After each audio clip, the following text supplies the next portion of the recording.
This next song was written by my friend Stephen Bruton, who was an Austin guitarist, singer, songwriter, amazing guitar player who played for years with Bonnie Raitt and Chris Christopherson. We grew up together in Fort Worth, Texas.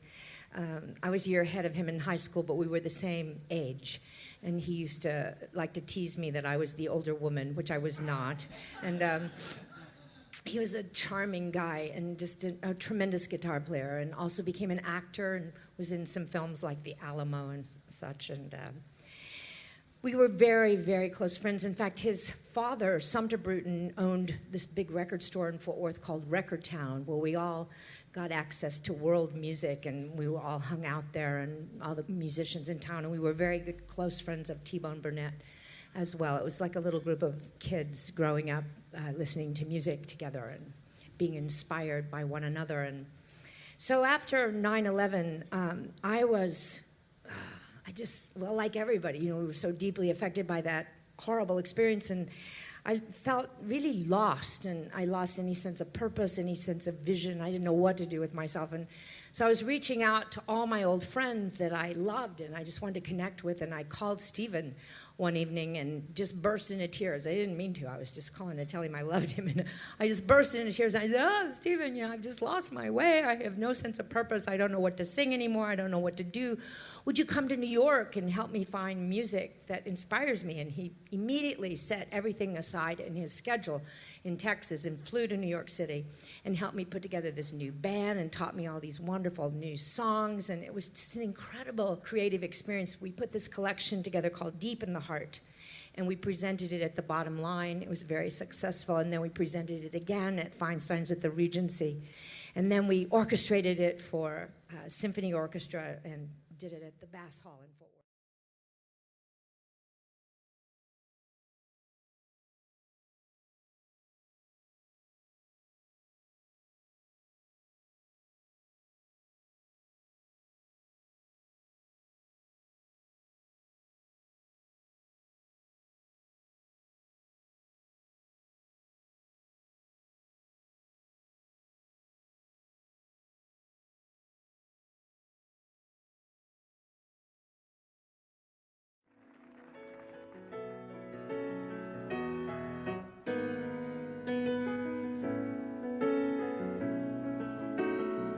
Any fool can see that love is blind. Here I am to prove it one more time. Forget about my pride. I didn't mean to catch you by surprise. I hope that isn't pity in your eyes. I've tried so hard to stay away and keep you off my mind. I know I should, but it's no good, 'cause time goes by and I'm not over you. I'll gladly be a fool in love again. If there's a chance that you might see, touch me, want me, ever need me, I'm still going crazy over you.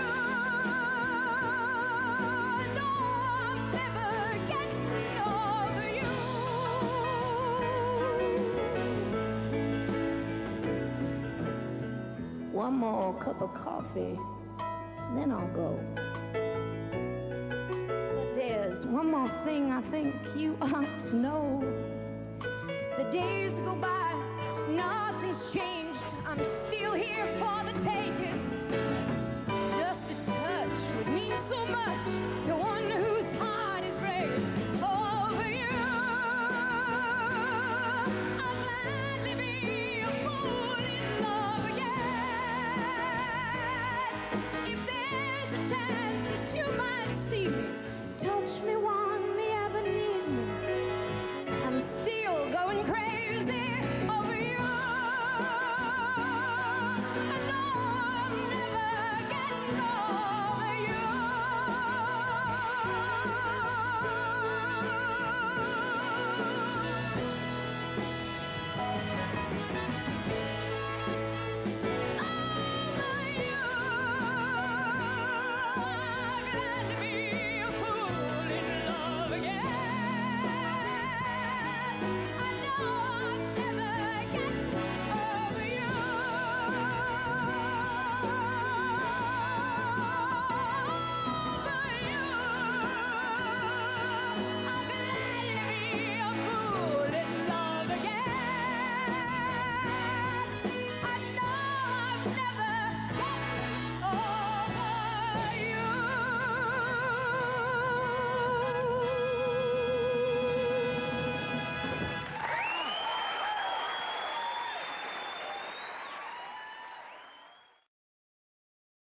It's Sunday morning on CBS. And here again is Charles Osgood. This is the night that this award, the Tony, is given to the Broadway theater's very best in a ceremony that can be seen right here on CBS. In this morning's Sunday profile, we take notice of a past Tony winner, Betty Buckley, who won in 1983 for her performance as an original cast member of Cats. Though Cats may be closing this September after its record run, Betty Buckley has long since left for other stages, giving a memorable performance every time. And I would be on the field right over there as one of the cheerleaders. I was on Broadway's Betty Buckley knows quite a bit about memories. Hail, all hail. When she goes home to Fort Worth, you might even find her stopping by Texas Christian University with a friend, belting out her alma mater. Comrades. Oh, shoot. Can't remember the But words. some songs come back more quickly. Memories all alone in the moonlight. I can smile at the old. Indelibly, perhaps. I was beautiful then. Betty Buckley and Memory from Cats, a great moment in Broadway musical theater. Touch me. It's so easy to leave me all alone with the memory of my days in the sun. Buckley still sings Memory. For her, it is the jewel in her songbook. For one thing about memory, I mean, obviously, the older you get, the more memories you have, and the more the word means to you. I think it's more subtle now. It was a real cry of the heart when I was, younger. The need and the longing of the character was just huge, I recall. As was Buckley's longing for the stage. How far back does your aspirations as an actress go? Did you know when you were a child? I first sang when I was 2, and I first sang in church. I don't remember that. My mom says they stood me up in church and had me sing when I was 2. When I was 11, she took me to see my first piece of musical theater, which was Pajama Game at the Casa Manana Summer Musicals in Fort Worth. And I remember where I was sitting on the aisle, the exact point in the theater. I still go back and visit it from time to time to see that, to recall that experience. Which she did with her mother, Betty Bob Buckley, not long ago. And I remember this energy going up through the top of my head and kind of turning back and looking at me and saying, that's it. That's what you're going to be doing for the rest of your life. And I'm glad. And she has. I know a place where dreams are born and time is never planned.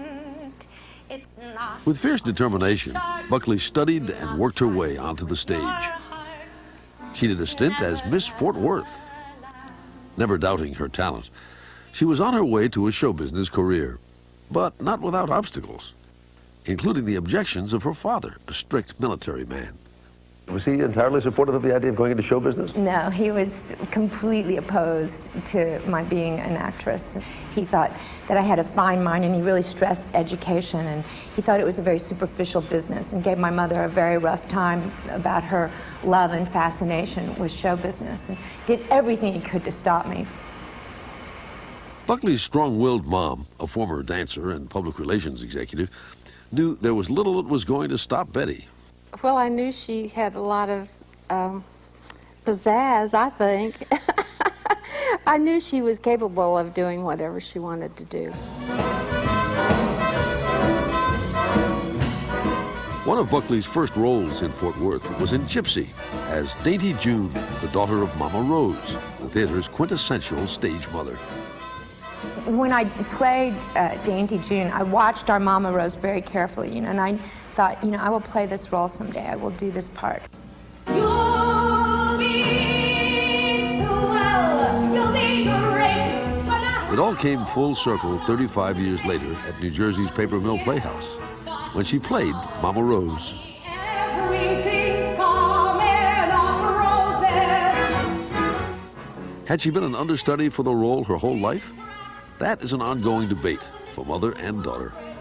I tried to give her opportunities. I did not push her. If she wanted to do something, I tried to make it possible. But I did not say, you've got to go do this. No, you better not disagree. It's okay that you were a stage mother. I wasn't, though. You were, and I'm grateful that you were a stage mother. Whatever Mama did, it paid off. By the time she was 21, Betty Buckley had an agent, moved to New York, and immediately had her first Broadway tryout. I was the last girl to audition on the last day of auditions for 1776, the musical, and I got the job, you know, that day. It was so exciting, and was promptly in rehearsal. So you were out Broadway within the first day you got to New York, you got a part. I did. It was a pretty amazing story.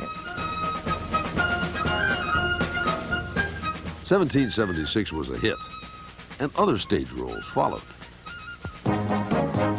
Then it was on to Hollywood to play Abby, a suburban TV mom in the popular series 8 is Enough. Turkey's traditional for Christmas Day, didn't you know that? There were movie roles in Carrie and Tender Mercies. Back to Broadway and a Tony Award for Cats.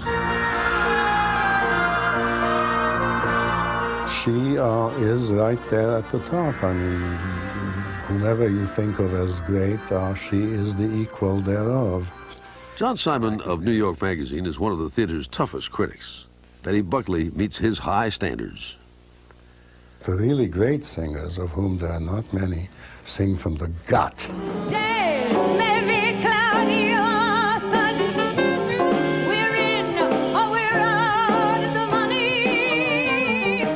That comes from a passionate, deep inner self, and that's the greatest kind of singing, and she's one of the few who do that.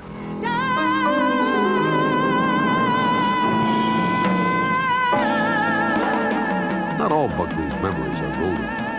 She had the starring role in one of Broadway's biggest flops, the musical version of the film Carrie. The show closed just days after it opened. You didn't see Carrie? Mom. You didn't even invite me to that one. I didn't? No, because Why I don't not? think you Well, saw no, it didn't come last along very long. That's why I didn't get to invite you. After Carrie, Buckley's musical theater career was put on hold for 8 years. Buckley taught and performed in concerts. Careful the wish you make, wishes are children. In the older days, people would have written shows for her, especially for her, and she would have been fabulous, and she would have been the star to end all stars. With one look, I can break your heart. With one look, I play every part. Buckley's long absence from the stage ended in 1994 with Andrew Lloyd Webber's Sunset Boulevard. You'll know all you need to know. With one smile, I'm the girl. As desperate, faded film star Norma Desmond, she triumphed in a role that she believes only a seasoned stage actress could handle. We all get older, every single one of us. But as an artist, you can actually use this. Absolutely. In some ways, as I've gotten older, it's definitely cooler than I wouldn't want to be in my 20s again, to be honest. I wouldn't want to go through all this again. Married once briefly in her 20s, she divorced by the time she became a big star. At 52, she remains single and single-minded in her pursuits. She is definitely her own woman. This world's waited long enough. I've come home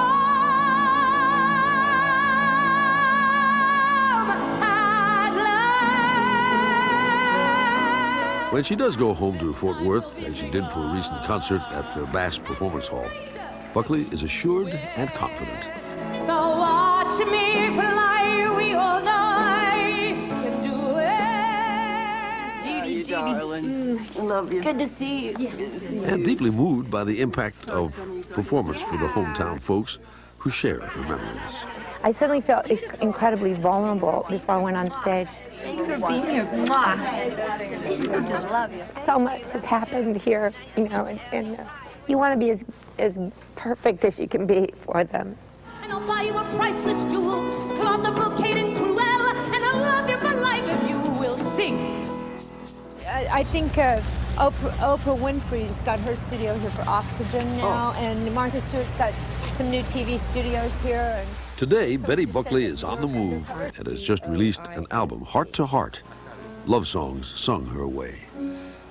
My funny Valentine, sweet comic Valentine, you make me smile with my heart. there's a sense of self that one gains over time that's just precious, you know, and I wouldn't trade it for anything. If you touch me, you'll understand what happiness is. Cats closes on Broadway at the end of the summer. But for Betty Buckley, her long run continues. A new day has